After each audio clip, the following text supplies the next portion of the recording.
Muslim Malaysia ini adalah satu badan NGO lah. Tahu NGO lah. Dan kami Muslim Malaysia ini adalah satu pertubuhan bukan kerajaan, dan kami Muslim Malaysia ini tidak terlibat dengan mana-mana badan politik lah.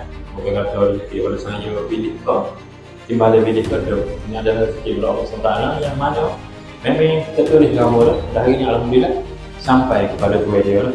Kalau ada 7 kalau barangan korang atas bayang dapur, insyaAllah dapur itu cukup kan.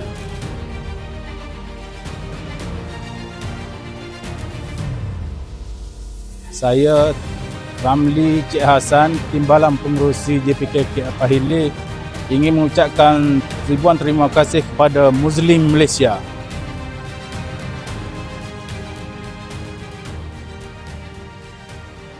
Terima kasih banyak.